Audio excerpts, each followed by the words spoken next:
Hi guys. Okay, so today we were working on value and shading. So earlier you should have already done your value scale.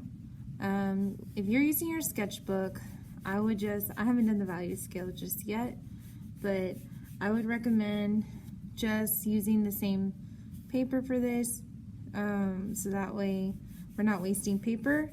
So your value scale, I don't have a ruler on me, or I don't have a straight edge real quick, but so at the top you might want to put your value scale and your gradation scale. So if you have all this space, you can use the space here or just draw in the back.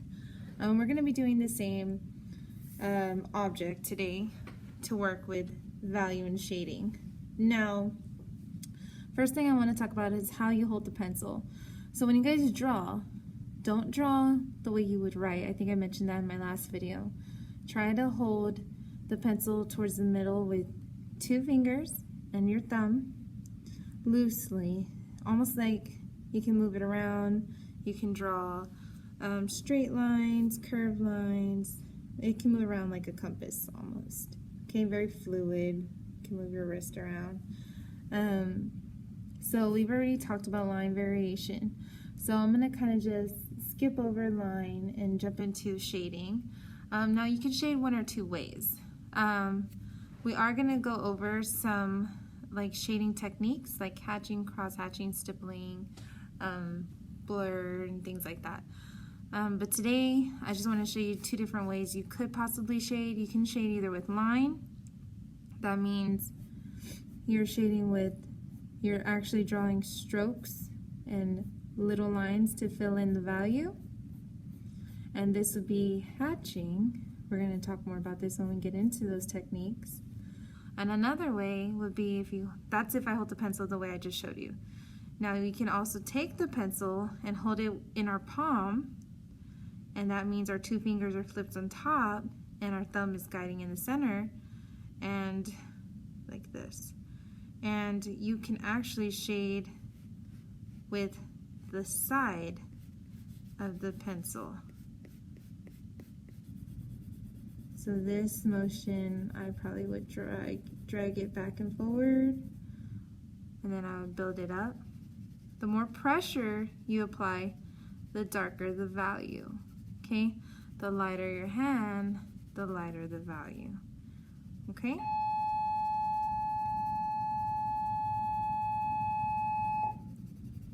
So there's my little mini gradation scale.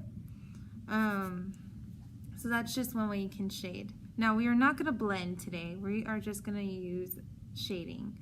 So this is what I want you to do. I want all of us to draw 2 cylinders. So one cylinder is going to have an oval at the top. Doesn't have to be perfect. And then a box on the side. Okay. Sorry, it's upside down. And then a curve. Sorry guys, I'm trying to draw upside down. A curve here at the bottom to finish it off. Okay, I'm going to just fix that since I was doing that upside down. Now remember to keep a light hand. So I'm actually going to do the same thing on the other side. So I have 2 cylinders. So one cylinder here. I'm drawing very light hand, light pressure. And then I'm just going to finish it off right here with a curved line at the bottom. Okay, so now I have my 2 cylinders, and we're doing 2 because I want you to see the difference, okay? So when you're applying shading, a lot of people tend to darken their edges or their outline because we tend to draw like this. So I'm going to darken my edges just for visual so you can see. Now when we start applying the shading, that dark edge, so let's pretend that this, you can follow along with me, we're going to darken this, the edge of it right here, all the way down on the side.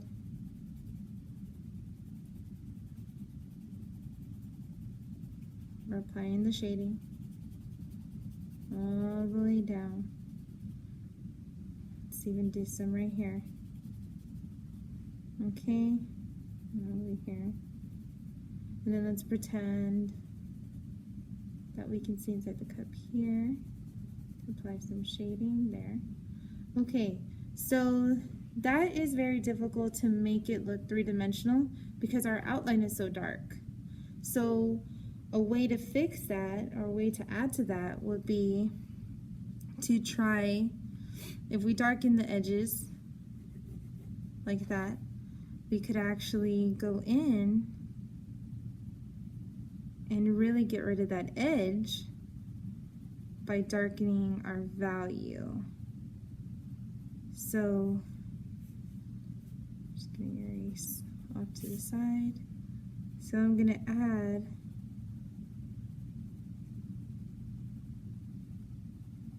a little bit more value here, a little bit more there. So it almost eliminates that edge now, because now we've darkened that out, right? And then getting a lighter hand. So that value scale is very important so you can start seeing a gradation. So this is really gonna start to eliminate that edge, okay?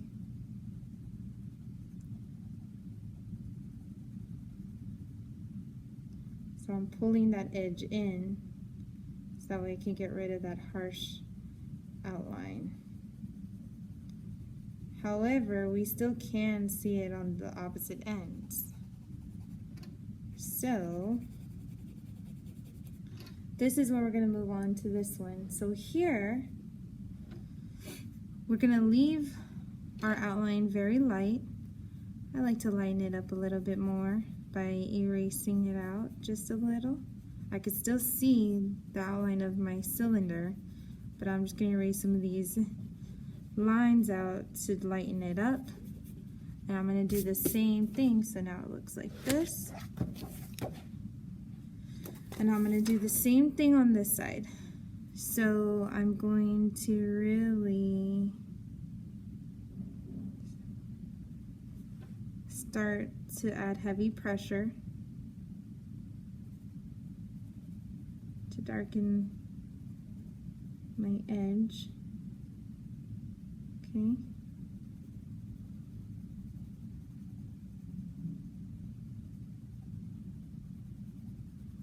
Bring it in some more. I really want this dark. And it's okay if I'm going outside the line because I can always go back in and erase that and fix it. Then I'm going to start lightening up the pressure.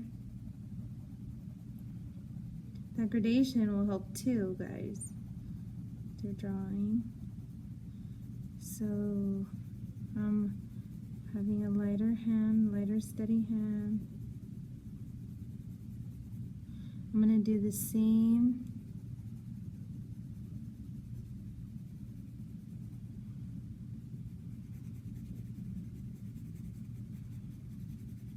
on this side. I don't know if this is very hard for you to see, but I'm going to do the same at the top here at this corner. Doesn't matter what corner. Oh yes, it does, I'm sorry. Do it on the opposite end. So I'm getting rid of that harsh line, darkening it out, and then I'm slowly lifting up the pressure to lighten it out.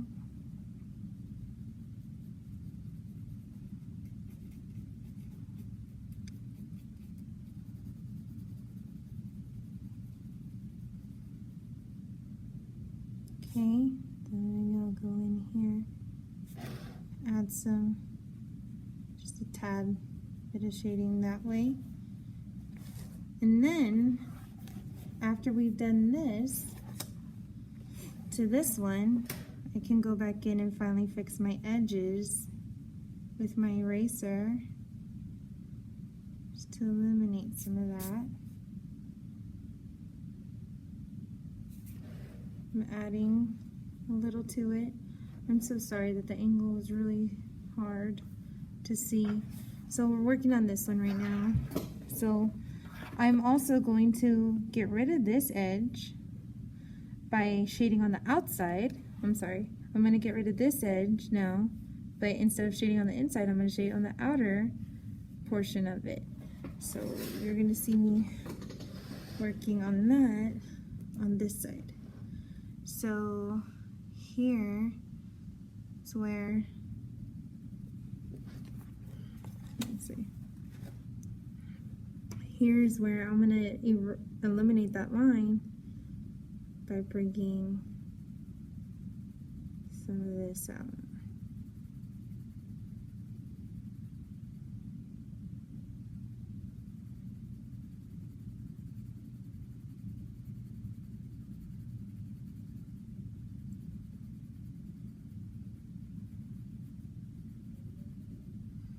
And then I like to really blend it out with my finger. I'm still going to go in with my eraser to really get a straight edge here. Okay, so now my object is starting. I can actually darken this out a little bit and really, now I'm going to use line to really darken that out. See?